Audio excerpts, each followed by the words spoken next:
Have you ever noticed that the very technologies that were supposed to save us time seem to have left us feeling more rushed than ever?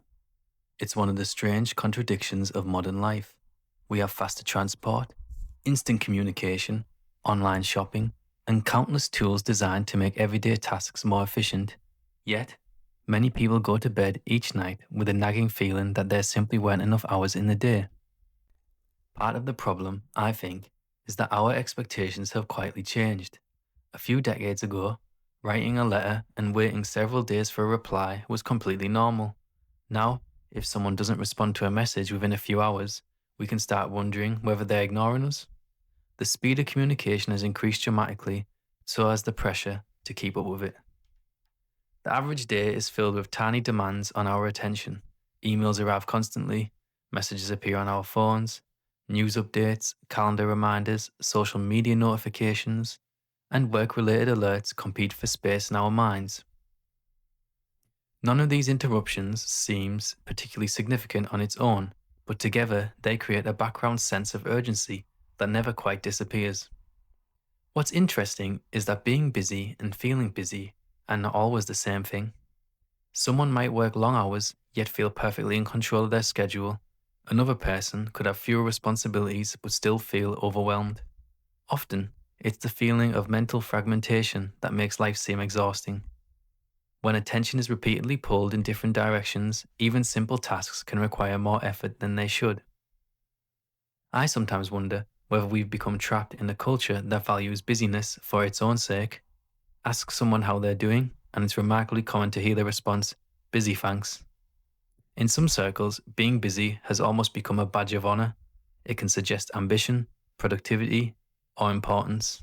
Yet beneath the surface, many people are quietly longing for a slower pace.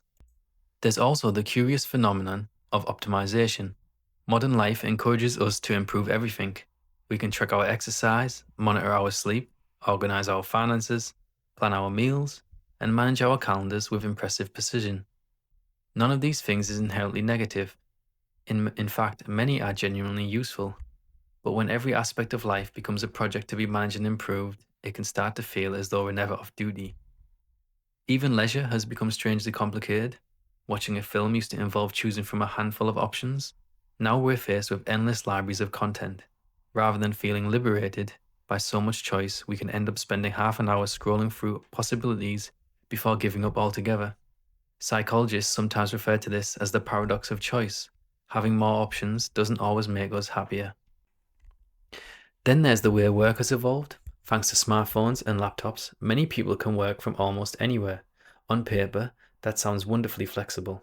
In reality, the boundary between professional and personal life has become increasingly blurred. It's now entirely possible to answer emails while cooking dinner, check messages during a holiday, or think about work late into the evening. The office may no longer have walls, but that doesn't necessarily mean we've become freer. Social comparison plays a role as well. Through social media, we're constantly exposed to carefully edited snapshots of other people's lives. Friends appear to be traveling, exercising, succeeding professionally, maintaining active social lives, and somehow finding time for hobbies as well. Rationally, we know these images don't tell the whole story. Nevertheless, it's difficult not to compare ourselves from time to time.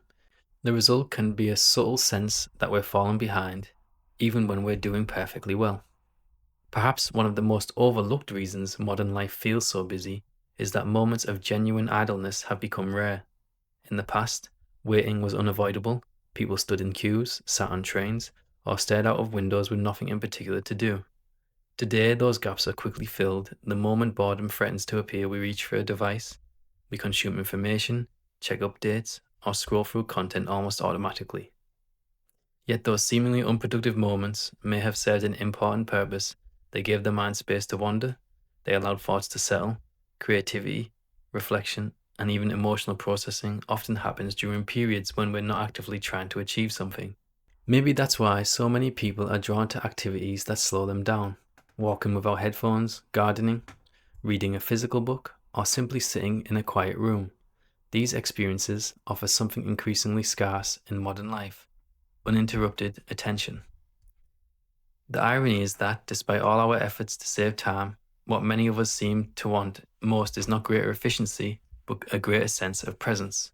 We want to feel that we're actually living our lives rather than racing through them. And perhaps the solution isn't to squeeze more into each day, but to become a little more selective about what deserves our attention in the first place. Thanks for listening. If you enjoyed spending a few minutes exploring this topic in natural British English, don't forget to subscribe for more advanced listening practice. New videos are released regularly, covering interesting ideas, everyday experiences, and thought-provoking subjects to help you improve your English through authentic content. If you'd like to listen again, try a second time without reading the text and see how much more you understand. You might be surprised by how much your listening improves with repetition. Until next time, take care and thanks for joining me.